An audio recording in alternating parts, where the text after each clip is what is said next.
Now that's what I'm talking about. This is the kind of rain we've gotten most of the day. Really coming down now. Wind is not as strong as it was a little while ago.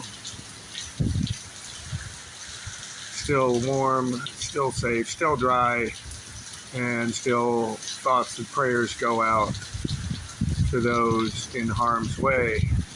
Starting to see some water standing in the yard, which takes a lot given the sandy soil here in Florida.